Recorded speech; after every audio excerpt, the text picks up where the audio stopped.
जय हिंद दोस्तों। तो क्या हाल है, मेरा नाम है विकास। तो भाई साहब फिर से वायरल मॉडल पेपर लेकर हाजिर हो चुका हूं। आपकी बार सामाजिक विज्ञान का है। अगर आप 2022 9 अप्रैल को पेपर देने वाले हो तो ये मॉडल पेपर आपको सॉल्व करके जरूर जाना है, क्योंकि इसमें से बहुत सारे क्वेश्चन आपके बोर्ड एग्जाम में आने वाले हैं। ये आप मुझसे लिख कर ले लो, ठीक है। तो सबसे पहले आप देख सकते हो यहाँ पर भाई साहब की सामाजिक विज्ञान का पेपर है। 3 घंटे 15 मिनट का आपको टाइम मिलता है। 70 का पूर्णांक होता है। 15 मिनट आपको इसे पढ़ने के लिए मिलते हैं, जो कि आपको ध्यान से पढ़कर ही आगे बढ़ना है। तो अब हम क्वेश्चन की तरफ आते हैं। तो यहाँ पर आप देख सकते हैं एक नंबर के आपके 6 क्वेश्चन आएंगे। 6 बहुविकल्पीय प्रश्न सबसे पहले रहेंगे।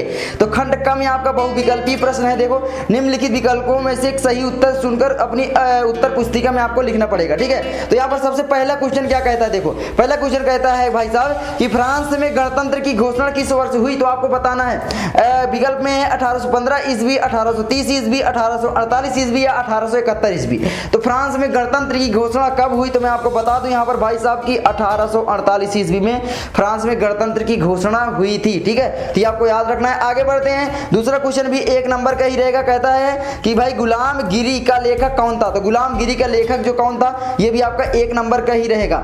आ है आपका डॉक्टर भीमराव अंबेडकर जी, दूसरा है ज्योतिबा फुले, तीसरा है कैलाश वासिनी देवी और चौथा है रामास्वामी नायकर। तो इसमें से कौन है जो कि गुलामगिरी के लेखक हैं, तो कौन है। तो यहाँ पर मैं आपको बता दूं भाई साहब, जो गुलामगिरी के जो लेखक हैं वो है ब नंबर ज्योतिबा फुले। आपको याद रखना है। आप कमेंट कर दिया करो, पहले वीडियो पॉज करके देखो कि आपके क्वेश्चन क्या सही रहते हैं। आगे बढ़ते हैं। तीसरा क्वेश्चन आपका जो आता है भाई साहब यहाँ पर कि भारत वापस आने पर गांधी जी ने पहला सत्याग्रह कहाँ किया। तो यहाँ पर 1 नंबर का ये भी रहेगा। तो भारत वापस आने पर गांधी जी ने पहला सत्याग्रह चंपारण में किया या अहमदाबाद में या बारडोली या खेड़ा, कहाँ पर किया, जल्दी जल्दी कमेंट करो। चलो मैं आपको बता देता हूँ भाई साहब कि जो भारत में जब महात्मा गांधी आए थे पहले अफ्रीका में थे, उसके बाद जब भारत में आया तो पहला जो सत्याग्रह उन्होंने चलाया वो चलाया था यहाँ पर भाई चंपारण में। आपको याद रखना है, ठीक है। और अहमदाबाद में गांधी जी का साबरमती आश्रम था, ये भी आप जानते हो। आगे बढ़ते हैं। चौथा क्वेश्चन। तो चौथा क्वेश्चन क्या कहता है, संविधान की 8वीं अनुसूची में कितनी भाषाओं को मान्यता दी गई है। तो संविधान की 8वीं अनुसूची में 20 या 21, 22, 23 कितनी भाषाओं को मान्यता दी गई है। तो यहाँ पर मैं आपको बता दूं भाई साहब, जो जल्दी जल्दी कमेंट करो। अब मैं आपको बता देता हूँ 22, ठीक है। तो यहाँ पर 22 भाषाओं को मान्यता दी गई है, तो ये ध्यान रखना है। आगे बढ़ते हैं। 5वां क्वेश्चन क्या कहता है, तो ये भी 1 नंबर का ही रहेगा। आप देख सकते हो कि भाई निम्नलिखित में से किसमें महिलाओं के लिए आरक्षण सुनिश्चित है। तो किसमें महिलाओं के लिए आरक्षण सुनिश्चित है। है आपका विधानसभाओं में, लोकसभा में, पंचायती राज संस्थाओं में या राज्यसभा में। तो कहां पर आपका ये जो है आरक्षण सुनिश्चित किया गया है। तो आप जानते हो, तो आप लोग जानते हो भाई साहब यहाँ पर कि जो विधानसभाओं में, लोकसभाओं में और राज्यसभाओं में पुरुष की मात्रा ज्यादा है, महिलाओं की कम, यानी वहां पर आरक्षण बिल्कुल भी नहीं है। लेकिन यहाँ पर आप हमेशा देखते होंगे कि आपके जो ग्राम पंचायत में चुनाव होते हैं वहां पर कभी कभी आता है कि भाई महिला सीट है। अब की बार महिला सीट का मतलब क्या है कि वहां पर केवल महिलाएं ही लड़ सकती, मतलब आरक्षण में है। तो उसका मतलब भाई साहब पंचायती राज सभाओं में, ठीक है। तो पंचायती राज संस्थाओं में, ये आपको याद रखना है। आगे बढ़ते हैं। 6वां क्वेश्चन आपका क्या कहता है, संविधान में उल्लिखित 3 अनुसूचियों में से निम्नलिखित में से कौन सा विषय समवर्ती सूची में शामिल है। तो कौन सा विषय शामिल है। समवर्ती सूची का मतलब क्या होता है, जब केंद्र सरकार एवं राज्य सरकार दोनों मिलकर कोई प्रस्ताव पारित करते हैं, कोई नियम बनाती है, कोई कानून लाती हैं, उसको बोलते हैं और उसमें रखते हैं, तो उसे बोलते हैं समवर्ती सूची। 3 प्रकार की हमारे संविधान में सूचियां होती हैं, राज्य सूची, समवर्ती सूची, ठीक है, और एक होती है। तो यहाँ पर क्या होता है कि भाई पहला शिक्षा, दूसरा पुलिस, तीसरा कृषि, चौथा रक्षा। तो कौन सा, यहाँ पर मैं आपको बता दूं कि भाई आपका जो शिक्षा, ये वाला विकल्प राइट हो जाता है। ये भी आपका 1 नंबर का रहेगा। तो आपके पूरे 6 नंबर बहुविकल्पी क्वेश्चन आपके क्लियर हो जाते हैं, तो 6 नंबर आपके पक्के हो जाएंगे। आगे बढ़ते हैं। आगे आपका आता है भाई साहब अति लघु उत्तरीय प्रश्न, ठीक है। तो यहाँ पर देख सकते हो ये भी आपके कितने नंबर के टोटल रहेंगे, 3 क्वेश्चन 6 नंबर के, ये भी आपको याद रखना है। तो देखो 7वां क्वेश्चन क्या कहता है, जर्मनी के एकीकरण में सबसे महत्वपूर्ण योगदान किसका था। जर्मन राष्ट्र का प्रथम सम्राट कौन घोषित किया गया। तो मैं यहाँ पर 2 नंबर का ये क्वेश्चन रहेगा। तो मैं आपको बता दूं जर्मनी के एकीकरण में सबसे महत्वपूर्ण भूमिका जो थी वो ऑटो बिस्मार्क की थी। और जर्मन प्रथम सम्राट जर्मनी का कौन घोषित किया गया था। तो विलियम प्रथम ही जर्मनी का प्रथम सम्राट बना था। तो ये आपको याद रखना, जर्मन राष्ट्र बोलो या जर्मनी बोलो, बात एक ही है। आगे बढ़ते हैं। 8वां क्वेश्चन क्या कहता है, गांधी जी ने अपनी पुस्तक हिंद स्वराज में असहयोग आंदोलन के पक्ष में क्या तर्क दिया। तो यहाँ पर इसको सॉल्व करने में 2 अंक आपको मिल जाएंगे, इसको भी सॉल्व करने में 2 अंक। तो ये आपको याद रखना है। तो आप लोग सॉल्व कर लेना, मैं सॉल्व करवाने लग जाऊंगा तो बहुत बड़ी वीडियो बन जाएगी। आगे बढ़ते हैं। 9वां क्वेश्चन, यदि सत्तारूढ़ दल दल धर्म को शासन का आधार मानता है तो उससे क्या हानि होगी, दो तर्क दीजिए। यहाँ पर 2 नंबर आपको बिल्कुल फिक्स हो जाएंगे। देखो आपके जो तार्किक क्वेश्चन है हमेशा बात करने में प्रयोग आते हैं, उस तरीके के क्वेश्चन सामाजिक विज्ञान पूछ जाते हैं, कभी रटने वाले नहीं। आप जैसे ये वाले देखो ना, यदि सत्ता रूढ़ी दल धर्म को शासन का आधार माने तो क्या क्या हानियां होंगी, ये पूछा गया। तो भाई अगर कोई भी पार्टी है, जैसे समाजवादी पार्टी, बीजेपी हो गई, कोई भी दल है, ठीक है, अपना दल, बहुत सारे जो भी पार्टियां हैं, देखो किसी के फेवर में नहीं रहते हम, ठीक है। तो क्या है भाई, अगर कोई भी मान लो एक जाति के लोग वहां पर ज्यादा हो गए तो क्या होगा कि वो अपने जाति को ज्यादा फेवर करेंगे, उससे होगा क्या कि दूसरी जाति का विकास रुके। दूसरी जाति के विकास का मतलब है कि अपने देश का विकास रुक जाएगा। तो ये ध्यान रखना, अपने देश को भी हानि पहुंचती है इससे। तो इसीलिए बोलते हैं कि जातिवादिता पर कभी भी मतदान नहीं करना चाहिए। आगे बढ़ते हैं, तो आप लोग मुझे कमेंट करो 2 ठो कोई भी कारण, ठीक है। तो आगे बढ़ते हैं, लघु उत्तरी प्रश्न आप क्या पाएंगे। तो आपके यहाँ पर भी आपके कितने नंबर क्लियर हो गए, तो भाई साहब 6 नंबर क्लियर हो गए, यानी 2+2+2, ठीक है, ध्यान रखना। तो आगे बढ़ते हैं, आगे आपका है लघु उत्तरी प्रश्न में क्या कहता है कि भाई 10वां क्वेश्चन, साइमन कमीशन की रिपोर्ट से कांग्रेस क्यों असंतुष्ट थी, कांग्रेस ने किस नई नीति की घोषणा की। तो ये आपका 3 नंबर का रहेगा, जो आपके लघु उत्तरी प्रश्न रहेंगे। तो ये 3 नंबर अथवा में भी इसमें दिया जाएगा। सबसे अच्छी बात तो यही है, पूना पैक्ट पर किसके हस्ताक्षर हुए, कि 2 शर्तें लिखिए। तो ये आपको देखना है, ठीक है। आगे बढ़ते हैं, तो इसमें आपको दो ये देखो, इसका मतलब है आप किसी एक को सॉल्व करेंगे, ठीक है। इसमें से 10वां क्वेश्चन अथवा लगा है ना, तो किसी एक को करना होगा। 11वां देखिए क्या कहता है, जाति पर आधारित निर्वाचन होने में क्या हानियां हैं, किन्हीं 2 हानियों का उल्लेख कीजिए। सिंपल भाई, जाति पर मतदान होने से क्या हानियां हैं, मैंने आपको पीछे भी बताया कि भाई कोई भी जो नेता होगा वो एक जाति को फेवर करेगा, अपनी जाति को फेवर करेगा। तो इसीलिए जाति पर मतदान नहीं होना चाहिए, क्योंकि आप जाति, अगर कोई भी नेता है वो जाति वाला बात करता है और उसको आपने वोट दे दिया तो वो केवल उसी जाति, मतलब जिस जाति के हमेशा फेवर करता है उसी जाति के फेवर में रहेगा। वो कितना भी गलत हो, कितना भी सही हो, मतलब अन्याय होगा, एक प्रकार से न्याय नहीं हो पाएगा, ठीक है। दूसरी जातियों के प्रति अत्याचार होगा, तो ये हो जाता है। आगे अथवा क्या है कि भाई दबाव समूह और राजनीतिक दल में क्या अंतर है, समझा कर लिखिए। दबाव समूह का एक उदाहरण दीजिए। बिल्कुल ये भी सरल है, आप देखते हो, और आपके 3 नंबर फिक्स है। कैसे, ऐसे ही क्वेश्चन बिल्कुल बोर्ड एग्जाम में आपके आएंगे, ठीक है, मतलब ऐसे ही रिलेटेड। तो ये ध्यान रखना है। तो भाई देखो, जैसे कि दबाव समूह और राजनीतिक दल क्या है, राजनीतिक दल क्या है कि किसी के अंडर में आकर, किसी के प्रेशर में आकर काम नहीं करता। लेकिन दबाव समूह का मतलब है कोई भी दबाव समूह रहेगा वो भाई पूंजीपतियों या किसी बड़े व्यक्ति के आगे, मतलब अंडर में काम करेगा, ठीक है, उसकी कठपुतली बन के रह जाएगी। ये आपको ध्यान रखना है। तो मतलब ये सारी चीजें आप अपने लॉजिक से क्लियर करो, दिमाग से। आप हमेशा देखते हो आस पास पड़ोस। सामाजिक का मतलब क्या है, समाज के प्रति हम क्या सोचते हैं, ठीक है। आगे बढ़ते हैं, इसीलिए तो सामाजिक विज्ञान हो गई। आगे बढ़ते हैं, दीर्घ उत्तरी प्रश्न आपके कितने नंबर के आएंगे, 2+2+2, यानी 6 नंबर के आपके आएंगे। कितने प्रश्न, 2 प्रश्न आएंगे। तो अरे यार ये बड़ा मोटा लिख जा रहा है ना, तो यहाँ पर क्या हो जाता है, 2 प्रश्न आपके आएंगे और टोटल आपके 6 नंबर के रहेंगे, ठीक है। तो आपको ध्यान रखना है, पहला क्वेश्चन क्या कहता है, छापे खाने यानी प्रिंटिंग प्रेस के आविष्कार से समाज पर क्या प्रभाव पड़ा, किन्हीं 3 बिंदुओं पर प्रकाश डालिए। बिल्कुल सिंपल है भाई साहब, कि क्या प्रभाव पड़ा। जैसे कि मान लो पहले छापा खाना नहीं था, छापे खाने का मतलब है जब बुक वगैरह छपती उसी को बोलते हैं छापे खाना। तो जब छापा खाना नहीं था तो क्या होता था कि भाई हाथों से बुक को लिखना पड़ता था, तो ज्यादा मात्रा में जो बुक है वो प्रोड्यूस नहीं हो पाती थी, इसलिए ज्यादा व्यक्तियों तक नहीं पहुंच पाती थी, इसलिए जो भी प्रचार प्रसार करना होता था वो बहुत ही सीमित रह जाता था। लेकिन जब से छापे खाने का आविष्कार हुआ, अखबार बंटने लगे, अखबार छपने लगे, बुकों का प्रकाशन बहुत ज्यादा अधिक मात्रा में होने लगा, तो कई लोग अपना ज्ञानार्जन करने लगे बुकों से, ठीक है। तो मतलब ज्ञानार्जन बढ़ा, ये आपको ध्यान रखना है। तो आगे बढ़ते हैं, अथवा में आपका दिया गया है, यहाँ पर आप देख सकते हो कि भाई अंग्रेज शासकों ने भारत के कपड़ा उद्योग को कैसे नष्ट किया, उसके द्वारा अपनाए गए तरीकों में से किन्हीं 2 पर प्रकाश डाली, इनका बुनकरों पर क्या प्रभाव पड़ा। देखो यहाँ पर अगर आपने इतना सॉल्व किया तो आपको 2 नंबर मिलेंगे, और आपने अगर इतना सॉल्व किया तो 2 नंबर, और अगर आपने इतना सॉल्व किया 2 नंबर। आपको अलग अलग हेडिंग डालकर हमेशा क्वेश्चन सॉल्व करना, ये भी आपको ध्यान रखना, ठीक है। अगर 6 नंबर का अगर हो सके तो 6 हेडिंग डाल दो, काफी अच्छी बात है, हर हेडिंग में 1 नंबर एग्जामिनर देते चला जाएगा। तो ये थोड़ा सा दिमाग लगाने वाली बात होती है, और एक पेज में कम से कम 1 से 1.5 पेज में लिखना पड़ेगा, ठीक है। तो ये देखो नंबर के हिसाब से आपको लिखना पड़ता है। तो यहाँ पर आप देख सकते हो भाई साहब कि अंग्रेज शासकों ने भारत के कपड़ा उद्योग को कैसे नष्ट किया। भाई यहाँ का जो कपास थे, कच्चा माल था, वो अपने यहाँ ले जाते थे और वहां से मशीनों द्वारा तैयार करके फिर यहाँ पर भेज देते थे। इससे हुआ क्या कि हमारे देश के जो भी बुनकर थे वो बेरोजगार होते चले गए, उनका धन नष्ट होता चला गया। क्यों? क्योंकि यहाँ के जो लोग थे भाई, जो सस्ता रहेगा, सिंपल सी बात है, उसी को खरीदा जाएगा ज्यादा, है ना। तो वहाँ का माल सस्ता होता था क्योंकि वहाँ मशीनों से बनकर माल आता था। तो ये सारी चीजें आपने पढ़ा होगा। आगे बढ़ते हैं, लोकतांत्रिक शासन प्रणाली से होने वाले कोई 4 लाभ लिखिए। तो ये आपको ध्यान रखना, 4 लाभ लोकतांत्रिक, हमारे देश में से लोकतंत्र ही है।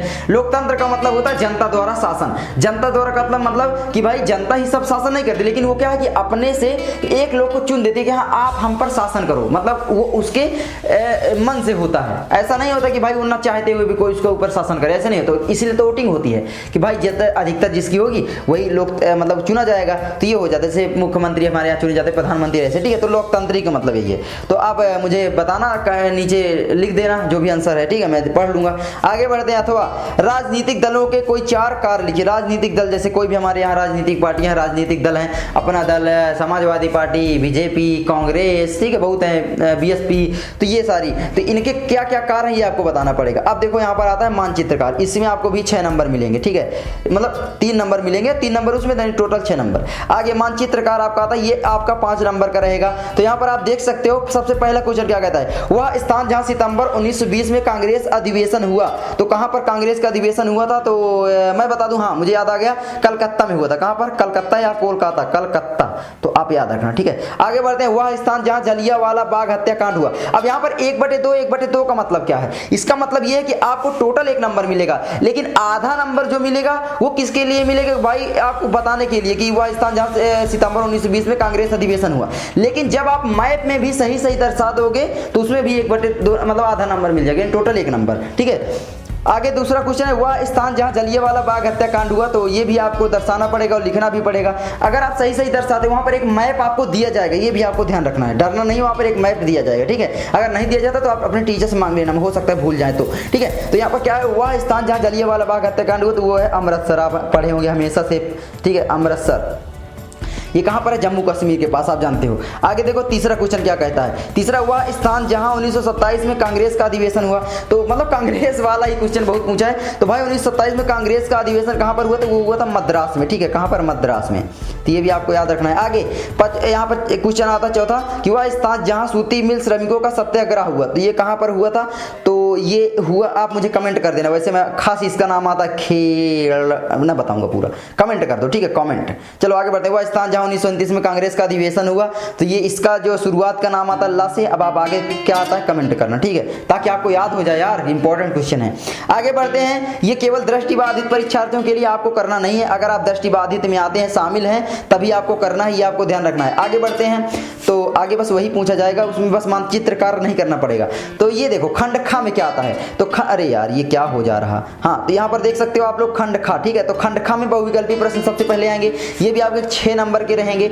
अब पहला क्वेश्चन क्या कहता है, निम्नलिखित में से कौन सा नवीकरणीय योग्य संसाधन नहीं। नवीकरणीय योग्य संसाधन नहीं का मतलब अनवीकरणीय संसाधन है।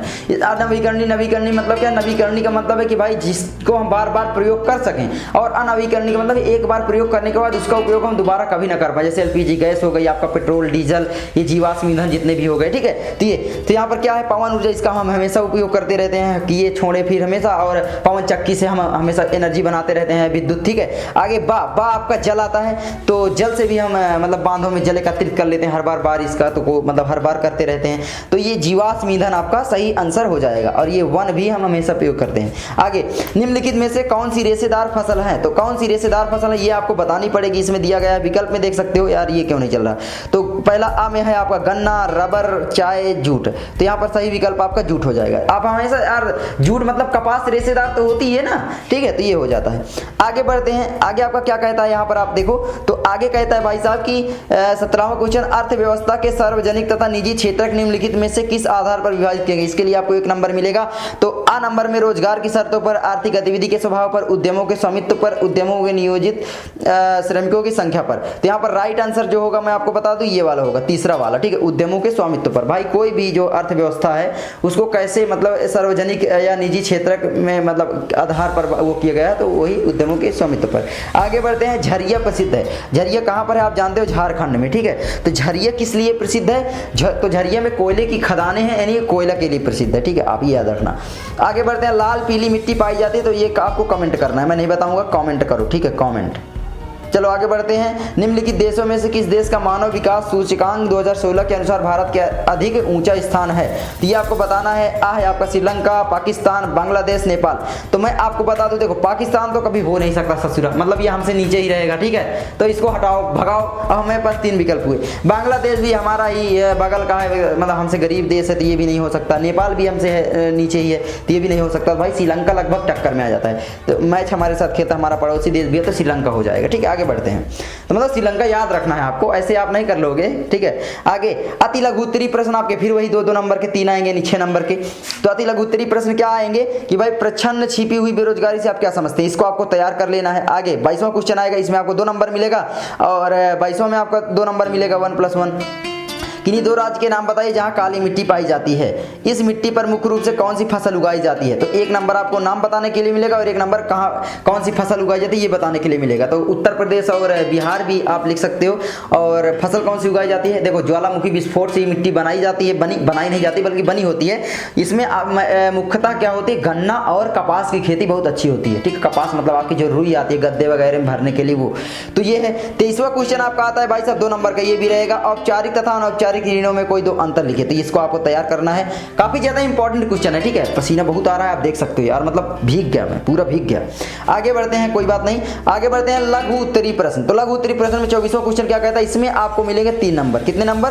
तो 3 नंबर, ये आपको ध्यान रखना है। 1/2 यानी 2+1 यानी टोटल 3। तो इसमें क्या है, अथवा में दिया होता है, सबसे बड़ी बात यही होती है। तो पहला क्या कहते हैं, धात्विक खनिज किसे कहते हैं? ऐसे 2 खनिजों के नाम लिखे। तो आपका धात्विक खनिज किसे कहते हैं, उसके लिए 1 नंबर मिलेगा, और आधा नंबर 2 खनिजों का नाम बताने के लिए मिलेगा। तो धात्विक खनिज क्या है कि भाई जिसको हम अधिक मात्रा में निकाल लेते हैं, ऐसे अयस्क जिनको हम अधिक मात्रा में कम खर्चे में निकाल लेते हैं, धातु वाले, उनको हम धात्विक खनिज कहते हैं। लाइक आपका कैल्शियम ऑक्साइड हो गया, ये भी धात्विक खनिज है। लोहा भी एक प्रकार का धात्विक खनिज है, ये। अथवा आपका है ऊर्जा के परंपरागत स्रोत किसे कहते हैं? भारत में खनिज तेल के 2 क्षेत्रकों के नाम लिखिए या नाम दीजिए। ठीक है, तो इसको आपको तैयार कर लेना है। ऊर्जा के परंपरागत स्रोत यार, ठीक है, बिल्कुल सरल है। तो आप इसको सर्च कर सकते हैं गूगल में, आप अपनी बुक में पढ़ लो, मतलब सर्च कर करके आप पढ़ लो। ठीक है, आप गूगल में। आगे 25वां एक बार केवल पढ़ लोगे तो आ जाएगा, बस मैं ये गारंटी देता हूं, क्योंकि इतने सरल क्वेश्चन आते ही हैं। आपको रटना नहीं है, अपनी भाषा में उत्तर बनाने की कोशिश करना है। तो अगला क्वेश्चन क्या कहता है, अर्थव्यवस्था के असंगठित क्षेत्र में श्रमिकों की किन्हीं 3 समस्याओं को लेके। पहली बात तो भाई इनको रोजगार नहीं मिलता ज्यादा। दूसरी बात क्या होता है, हमेशा रोजगार नहीं मिलता। दूसरी बात की भाई इनको जो है कम दामों में इनसे काम करवाया जाता है, मतलब इनको जो रोजगार मतलब इनका सैलरी मिलती है वो कम मिलती है। और अथवा में भी दिया है कि भाई महात्मा गांधी राष्ट्रीय ग्रामीण रोजगार गारंटी अधिनियम 2005 यानी मनरेगा के उद्देश्य लिखे। बस सिंपल मनरेगा समझिए, आपके ग्राम प्रधान वगैरह कराते होंगे मनरेगा। तो मनरेगा के उद्देश्य क्या है कि भाई जो असंगठित क्षेत्र के मजदूर हैं उनको क्या है कि भाई 240 दिन तक साल में कम से कम रोजगार प्रोवाइड किया जाए। हाँ, पैसा बहुत कम मिलता है, बात अलग है। आगे बढ़ते हैं, दीर्घ उत्तरीय प्रश्न आपके 3+3 यानी आपके 6 नंबर का 1 क्वेश्चन रहेगा। तो 2 क्वेश्चन पूछे जाएंगे, तो आपको ये ध्यान रखना है 12 अंक के टोटल रहेंगे। ठीक है, कितने अंक के? 12 अंक के। इसी तरीके से ऊपर भी 12 अंक के थे, ये भी 12 अंक के। तो यहाँ पर कहता क्या, पर्यावरण प्रदूषण से आप क्या समझते हैं? उद्योग हमारे पर्यावरण को कैसे प्रदूषित करते हैं? तो यहाँ पर ये देखो भाई साहब कि आराम से लिख लोगे भाई पर्यावरण प्रदूषण क्या, हमारे पर्यावरण में जब अशुद्धियां आ जाती हैं उसी को बोलते हैं पर्यावरण प्रदूषण। पर्यावरण प्रदूषण के आप प्रकार इसी में लिख सकते हो। उद्योग हमारे पर्यावरण को कैसे प्रदूषित करते हैं? भाई धुआं उनसे निकलता है, उनसे बहुत सारे वेस्टेज पदार्थ निकलते हैं। तो जो भी उद्योग हैं वो हमारे पर्यावरण को प्रदूषित तो कर रहे हैं, गाड़ी घोड़ा भी कर रहे हैं, ये सारी चीजें आप लिख सकते हो बहुत सारी। ठीक है, अथवा में क्या कहता है कि निम्नलिखित पर प्रत्येक वर्णन लगभग 40 शब्दों में आपको करना है। स्वर्णिम चतुर्भुज महाराग राष्ट्रीय राजमार्ग राज्यमार्ग, तो ये आपको मतलब करना है। तो 2+2+2 तीनों का 6 नंबर आपको मिलेगा। लेकिन मैं तो कहता हूँ आप इसी वाला को करना, ठीक है, अगर आता है तो इसमें से बहुत सारे क्वेश्चन आ जाएंगे। एक बात है मैं बता दूं कि भाई देखो ये बिल्कुल चुराया पेपर नहीं है, बिल्कुल भी नहीं, लेकिन सामाजिक विज्ञान 2020 का पेपर है, सबसे ज्यादा इंपॉर्टेंट है ये, क्योंकि ऐसे ही क्वेश्चन आपके बोर्ड एग्जाम में आएंगे, आप ये देख लेना चाहिए। ठीक है, मतलब आप समझ लो, बस विश्वास नहीं कर सकते मेरे ऊपर, ऐसे ही क्वेश्चन आएंगे ज्यादा, ये नहीं कि पूरे आ जाएंगे, लेकिन इसमें बहुत सारे आएंगे, तो आपको सारे तैयार कर लेना है। आगे बढ़ते हैं, निम्नलिखित अरे यार ये 27वां क्वेश्चन क्या कहते हैं, व्यापार और निवेश नीतियों के उदारीकरण वैश्वीकरण प्रक्रिया की किस प्रकार सहायता करता है। मान लो ये हमें नहीं आता, ठीक है, तो हम इसको कर सकते हैं क्या, इसमें आपको 6 नंबर का मिलेगा। उपभोक्ता जागरूकता की आवश्यकता पर प्रकाश डाले। भाई जो उपभोक्ता है, उपभोक्ता मतलब जो कंज्यूमर, भाई कोई भी हम सामान खरीदते हैं, जैसे मोबाइल में खरीद के लाया तो इस कंपनी का मैं उपभोक्ता हुआ, तो हमारे कुछ अधिकार भी होते हैं कि उस कंपनी से हम सवाल कर सकते हैं, उससे रेट डिसाइड कर सकते हैं। अगर ज़्यादा MRP से रेट में देता था हम उसके खिलाफ शिकायत कर सकते हैं, या वो अच्छा प्रोडक्ट नहीं बनाता, नुकसानदायक प्रोडक्ट बनाता है, उससे हम शिकायत कर सकते हैं। तो ये सारी चीज़ें होती हैं। तो आवश्यकता क्या है उपभोक्ता जागरूकता की? तो बिल्कुल आवश्यकता है। इंडिया में बहुत सारे उपभोक्ता ऐसे हैं जो कि जागरूक नहीं है, वो जो भी मिल जाता है मतलब ग्रहण कर रहे हैं बस। तो ऐसे होता है जैसे बिजली वाला भी है, हम उपभोक्ता ही हैं। अभी लाइट जल रही है, इसका उपभोक्ता है विद्युत का हम। तो विद्युत वाले मुझे भी बहुत परेशान कर रहे हैं। मैं अभी वीडियो डाल दूंगा तो बोलेंगे वीडियो डाल दिया आपने। तो क्या है कि ये लोग क्या किए कि भाई मुझे एक घर के जलाऊ कनेक्शन का बिल क्या आया, तुम्हारे 4000 रुपए एक महीने का बिल निकाल दिया। अब आप सोचो, ये यूपी विद्युत वाले इतने मतलब सुट्टे सांड की तरह घूम रहे हैं। सांड नहीं, सांड, ठीक है। अब मतलब ऐसे इतने बड़े सांड कि जिनका पेट कभी नहीं भरता। मतलब समझ रहे हो भाई, 200-300-400 बिल आना चाहिए, 4000 निकाल दिए। कहाँ किस हिसाब से पता ही नहीं है। सुधरवाने जा सुधार ही नहीं रहे हैं, क्या कहें। चलो आगे बढ़ते हैं। तो ये आपका आएगा भाई साहब फिर से 5 नंबर का। फिर वही आपको दर्शाना पड़ेगा राणा प्रताप सागर बांध कहाँ पर है, मतलब आपका, ठीक है। आगे लौह इस्पात उद्योग, ये सारे देख लो, आप पढ़ लो। तो इतने पर प्रश्न है बस, तो इतने आपको दर्शाना पड़ेगा। इसमें भी आपको मैप 2 मिलेंगे आपके सामाजिक विज्ञान में भाई साहब। तो आई होप आपको ये वीडियो अच्छी लगी होगी। अगर वीडियो अच्छी लगी तो प्लीज वीडियो को लाइक कर देना भाई साहब। इतना पसीना में आपके लिए वीडियो बना रहे हैं क्योंकि देख सकते हो भाई, देख सकते हो पसीना चुहा दूं मैं, देखो कितना पसीना निकल रहा है। तो बस मेरे प्यारे भाइयों और बहनों, पढ़ते रहो, मस्त रहो। मैं इसी तरीके की वीडियो और भी लाता रहूँगा। हाँ, इसका सॉल्यूशन भी आप चाहते तो कमेंट करो, मैं जल्दी इसका सॉल्यूशन बना दूंगा, ठीक है। तो चलो मिलते हैं अगली वीडियो में। सामाजिक विज्ञान को जाकर फोड़ देना है, आग मचा देना, आग मचा नहीं, आग लगा देना है। मैं मिलता हूँ आपसे अगली वीडियो में। जय हिंद, जय भारत। वैसे ये 3-4 बार में वीडियो शूट हुई। एक बार तो मैं माइक नहीं लगाया था, दूसरी बार फिर माइक लगा, मतलब उसमें भूल गया। अरे हटाओ, चलो फाइनल रिजल्ट निकला, बहुत है।